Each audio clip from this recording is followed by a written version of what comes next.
A partir de agora você vai conhecer e relembrar a história da Igreja Metodista. Te convidamos a viajar conosco nessa linha do tempo. Em 2 de setembro de 1930, a Igreja Metodista no Brasil se tornou autônoma da Igreja Metodista Episcopal do Sul dos Estados Unidos. A responsabilidade agora está nas mãos de pouco mais de 15 mil membros, 18 mil alunos da escola dominical e 76 pastores nacionais, além de muitos missionários que continuavam cooperando com a missão em terras brasileiras. Mas para contar a história desses 150 anos de metodismo permanente no Brasil, vamos voltar no tempo um pouco mais. Na verdade, o movimento metodista nasceu às vésperas da Revolução Industrial na Inglaterra, no século XVIII. Os irmãos John e Charles Wesley foram os líderes de um importante movimento dentro da Igreja Anglicana. A preocupação com a vida de santidade, a qual se expressava pelos atos de piedade e obras de misericórdia, foram importantes instrumentos da missão junto ao povo pobre. A pregação ao ar livre, de forma leiga, itinerante, e os pequenos grupos formados por Wesley na Universidade de Oxford, chamado por ele de Clube Santo, foram marcantes para o início do metodismo. Aliás, para John Wesley, George Whitefield e Charles Wesley, considerados os pilares do movimento metodista, as pregações às classes excluídas eram de extrema importância. O trabalho deles possuía um forte caráter popular de responsabilidade social. Já em 24 de maio de 1738, na rua Aldersgate, em Londres, Wesley passou por uma experiência espiritual extraordinária, que ele mesmo relatou em seu diário. Ele chegou a dizer que seu coração ardia de uma maneira estranha.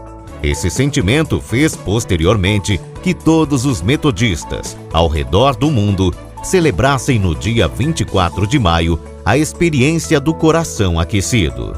A experiência wesleyana no século XVIII moveu os corações dos metodistas na Inglaterra. Em 1748, foi fundada a Kingswood School, a primeira escola metodista do mundo que foi instalada visando atender os filhos dos trabalhadores das minas, e seu principal objetivo consistia em educar as crianças mais carentes, que tinham um ensino precário. O estilo de vida disciplinado wesleyano foi tão forte que 4 anos após a morte de John Wesley, o movimento rompeu com a Igreja Anglicana, se tornando Igreja Metodista. De lá para cá, muitas coisas aconteceram. Uma delas foi a expansão do metodismo nos Estados Unidos da América, de uma forma surpreendente. O inglês Francis Asbury foi para a América em 1771, onde se tornou um missionário muito importante para a história do metodismo nos Estados Unidos. Ele foi nomeado por John Wesley em 1784 como superintendente do trabalho metodista na América. E por 32 anos, após essa nomeação, ele liderou o metodismo naquele continente. Infelizmente, a escravidão se tornou um fator de divisão entre os metodistas americanos. No sul escravagista, em 1846, formou-se a Igreja Metodista Episcopal Sul, aliás, a principal responsável pelo trabalho missionário no Brasil. Na década de 1830, chegaram os primeiros espias em terras brasileiras. O reverendo Fontaine Pitts desembarcou no Brasil em 1835, mas no ano seguinte ele foi sucedido por Justin Spalding. Spalding pediu reforços missionários e em 1837 o reverendo Daniel Kidd chega ao Brasil.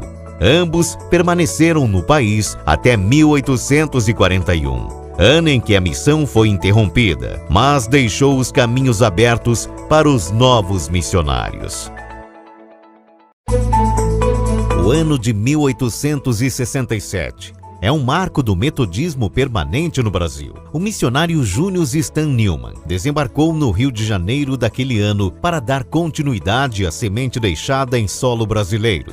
A vinda de imigrantes do sul dos Estados Unidos por causa da Guerra Civil Americana foi um fator primordial para a chegada de Newman e sua esposa, Mary Newman, no país. No início, eles se estabeleceram em Niterói. No entanto, sem vínculos institucionais, a família Newman migrou-se para Santa Bárbara do Oeste, interior de São Paulo.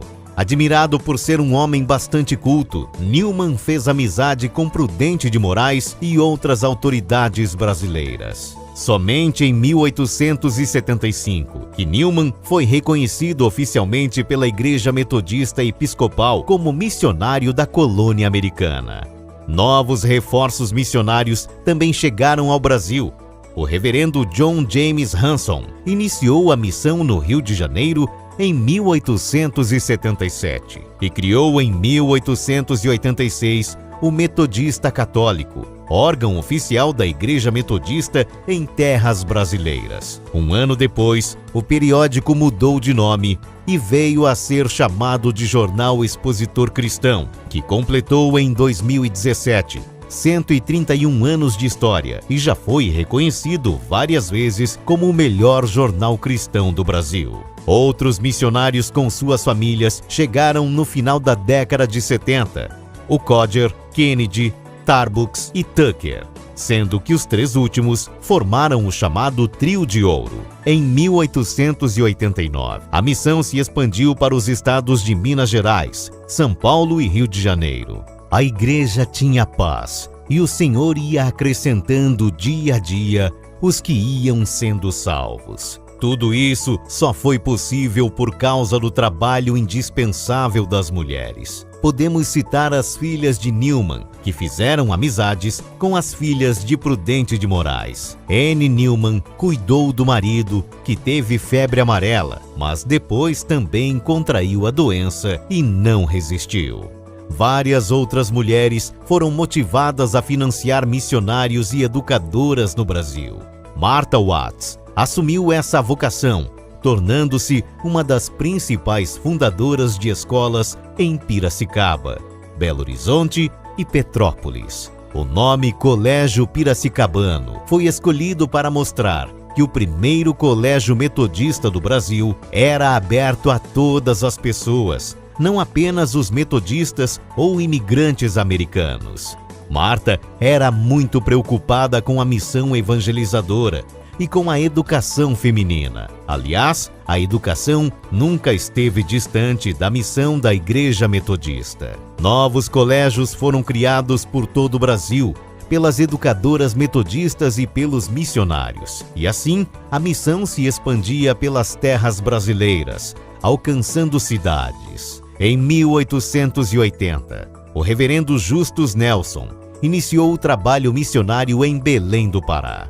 No Nordeste, houve uma tentativa de implantação do metodismo no mesmo ano pelo missionário Jorge Ning, acompanhado por um grupo de missionários. Enquanto a igreja crescia missionariamente, escolas eram abertas. Martha Watts continuou seu trabalho junto com outras educadoras. Em 1895, ela fundou o Colégio Americano de Petrópolis. Leonora Smith fundou o Colégio Metodista em Ribeirão Preto. Ela destacou-se pelas atuações de suas professoras no atendimento às vítimas de febre amarela, que assolou a cidade em 1903. Já em 1906, o missionário Hugh Clarence Tucker, para atender a população carente do Rio de Janeiro, fundou o Instituto Central do Povo.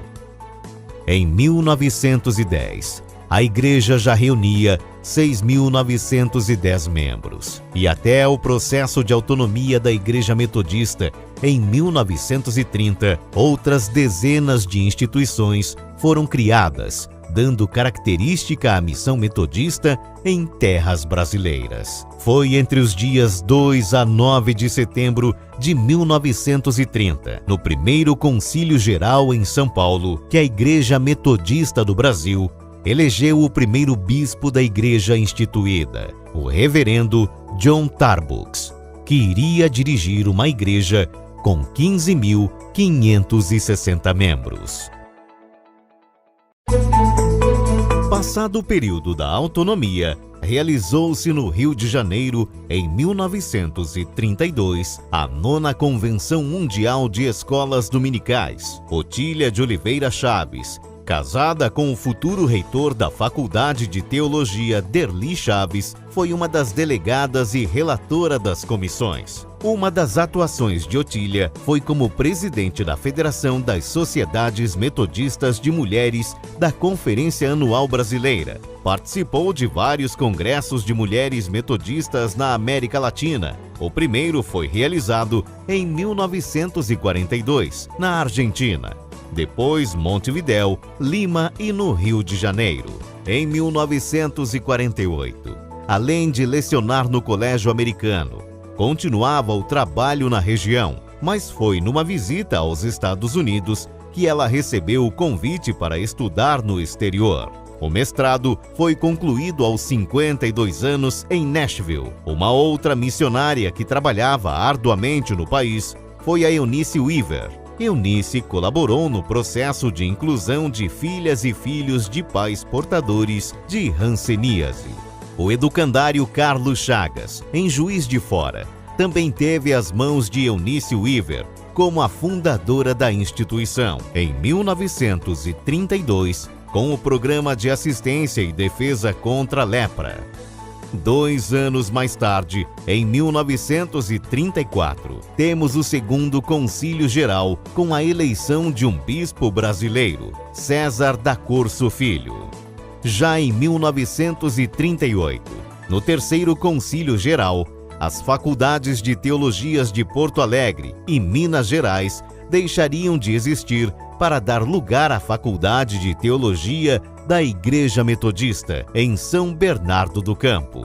Começa a circular no Brasil em 1940 o No Cenáculo, que hoje é uma referência mundial, contando com mais de 3 milhões de leitores no mundo, com presença marcante em mais de 100 países. E a Igreja segue nas áreas missionárias, educacionais e sociais. Em 1948, a luta contra o câncer e a tuberculose é tratada na revista Voz Missionária pela primeira vez. A redatora da revista, Leila Epps, visitou o trabalho desenvolvido com a tribo indígena Kaiowás e publicou uma extensa matéria com localização, fotos, além de uma entrevista com o médico recém-formado Dr. Nelson Becker Araújo, que saiu da faculdade para trabalhar com os povos indígenas. De lá para cá, a missão indigenista se ampliou e faz parte da missão metodista.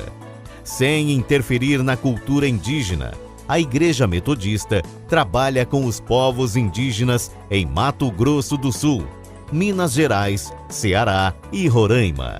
Uma pastoral foi criada para orientar os indigenistas que trabalham com esses povos. O reverendo Guaraci Silveira foi eleito deputado estadual em 1946 e participou da Assembleia Nacional Constituinte. Nesse mesmo ano, cria-se a Ordem das Diaconisas e o reverendo Benedito Natal Quintanilha é enviado para Salvador, marcando a expansão do metodismo no Nordeste. As décadas seguintes foram marcadas na vida da Igreja. Em 1955, aprova-se o número de 5 regiões eclesiásticas. Em 1959, o reverendo Dorival Belk inicia o metodismo em Recife. Em 1967, cria-se o COGEME.